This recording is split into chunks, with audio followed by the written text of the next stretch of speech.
This podcast encourages and empowers you to create your own unique real story, develop your own unique real statement, and discover your own unique real self. The power is yours. Good night, Joy Bretz. How are you doing on this wonderful, beautiful night? I am fantastic. How are you? I'm excellent. I get to speak with some of the most amazing people in the world, and I have no complaints. What part of the world are you in right now? I am in Arizona and Chandler to be exact, which is a suburb of Phoenix. All right. And which of your talents is responsible for us connecting at this specific time in history? That would be the talent of just being myself and wanting to help people find their joy. So, That's fascinating. Tell us a bit more about how you do this professionally, please. yes, I will. Thank you for the opportunity to share. And I was in corporate for 24 years. And I had a very stressed out position, a corporate treasurer. So I was managing the corporate cash and answering to the CEO and CFO and was highly stressed all the time. And I can remember sitting at my desk one day and looking outside the window as life was happening. And I wasn't a part of it because I was sitting at a desk for, 12, 14 hours. And the thought came across my mind is if this is all that there is in life, I'm not happy. So that was when I started my journey to find my joy. And during this time, I was contemplating, should I leave? Should I stay? What should I do? And during that process, I picked up yoga. And through yoga, I was able to quiet my mind, which, in a corporate or professional job is very difficult to do because you have so many things going on. So it was during this process I learned yoga and decided to leave my day job and teach yoga. And I also got my certification in nutrition. So during this journey, I was able to find out that not only is it your mind, body, and spirit, but it's also a physical aspect or a financial aspect, that helps you in the process of finding your joy. So there's those four pillars of mind, body, spirit, and finances. That's intriguing. Where did you realize the financial side was part of the pillar? The financial side, that was probably about within the last year and a half. And it was because I was realizing that as I was going through this journey, that having a true understanding of your financial landscape is important because, as we're growing up, we're taught, okay, go to school, get a good job, get married, have a family. And, all the while we're taking on financial debt. But that financial debt keeps you captive to always looking for a better job or looking for more money. And it was in that last year and a half, or in this last year and a half, that I've realized that financial piece is really critical to not being held captive to a day job. So that's where I teach my clients that mindset reset of, stop chasing money and really look for your dream.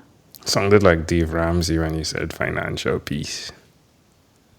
Are you familiar with him? Yes, exactly. I've listened to Dave, but even before him, I knew that it was because I grew up in a poor household. And so I never had a silver spoon in my mouth. I always had to work.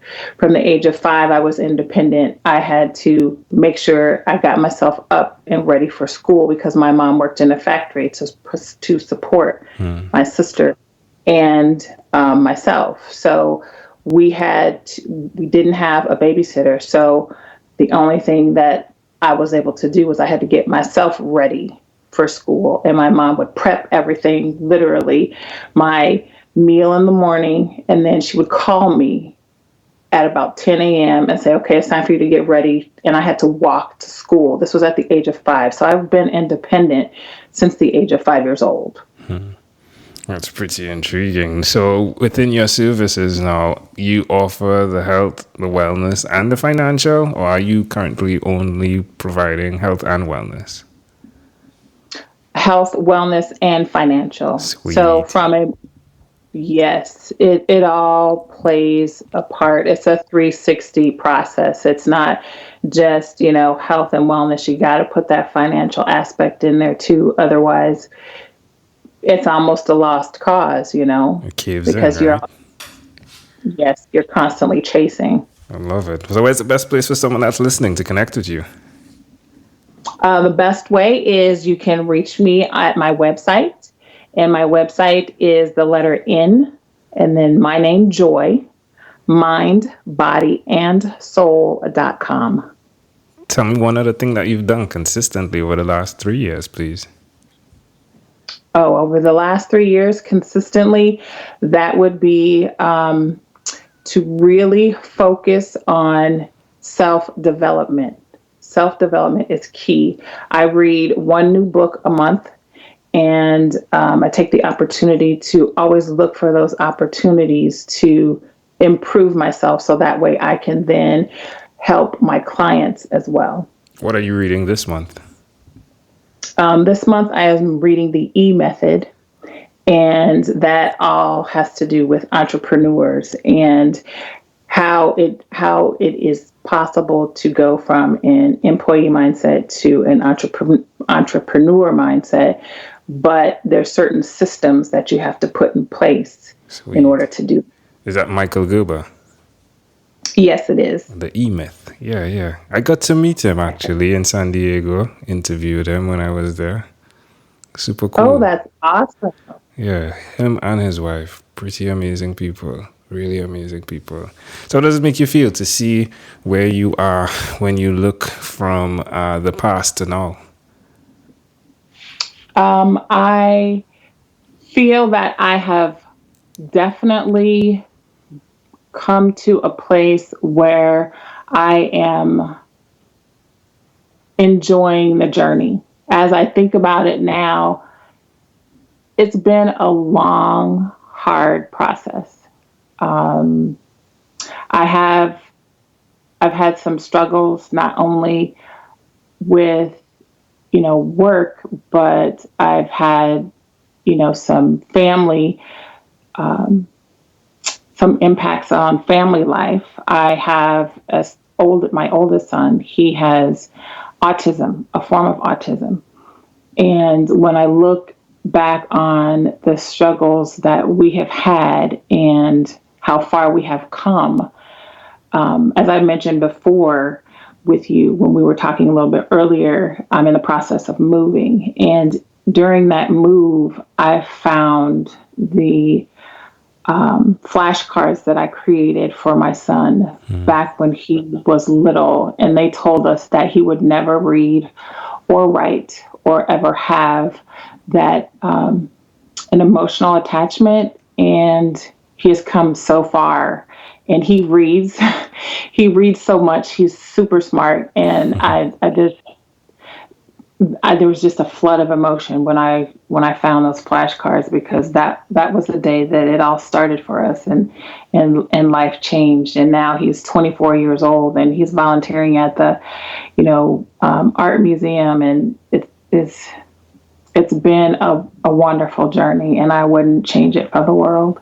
Love it. Well done. Well done, Joy. All right, let's switch gears for a moment now. Let me invite you into my time machine that is surrounded with beautiful, warm blue Caribbean water. Joy, what's your earliest childhood memory? Ooh, my earliest childhood memory. I can remember when I was about 2 years old, and my mom set me on a chair, and I had a big fro back then. And for the first time, she was going to straighten my hair. And I can remember sitting there looking in the mirror as she starts to part my hair and put it into big ponytails. And then she started to straighten it. So that's my earliest memory I have of just as a young child, just sitting there looking at the mirror as my fro was covering more of my face than anything. So Why do you think this memory is so clear? Probably because that was the first time that I actually realized that, or I guess actually noticed me in the mirror at the age of 2. So. Or do you see that memory connecting to who you are today? I see that connecting with me today from a business perspective in finding your joy, really looking into myself and understanding who I am and what I want, and being proud of myself and appreciating this day and being grateful for each day. Wonderful. Well done. Love it. If we fast forward to when you were 12 years old, what was your favorite song? My favorite song was Girls Just Wanna Have Fun by Cyndi Lauper. Love it, love it. Yeah. Oh, yeah. Definitely connects, right? Oh, yes, for sure. All right, my friend, we've arrived at our destination. But before we get off of this time machine, there's a small declaration form. So it's yes or no. We're going to move pretty quickly here. Are you ready, Joy? Okay. Joy, have you chosen someone to pass on your skills to? Yes. Are you married? Soon to be engaged. Do you have children? Yes, I have 2 boys. Do you believe in God? Yes, I do. Do you have an inner circle of friends? Yes, I do. Do you watch TV for more than 3 hours a day? No, not at all. About 3 hours a week? No, an hour a week, and that's for Grey's Anatomy, and that's it. What about screen time, the phone and the computer? Is it more than 8 or less than 8 hours a day? Less than 8 hours a day. If you, Joy, had to share with us your own unique real statement, a statement that represents who you are, Joy Bretz, what would you say that is? The statement about me is living life on my own terms and recognizing that I matter. Love it. Joy, this was such a great pleasure. Before you leave, is there anything else you'd like to share with our amazing audience? I would say appreciate who you are, what you do, and don't forget about you. Joy, again, such a great pleasure. Just like that young lady looking at herself in the mirror. So important in life to see yourself as you are. Reflection. Joy Bretz, thank you for being on what is inspired by 12-Minute Convos with Angel Jones. This segment has been brought to you by Amazel Enterprise.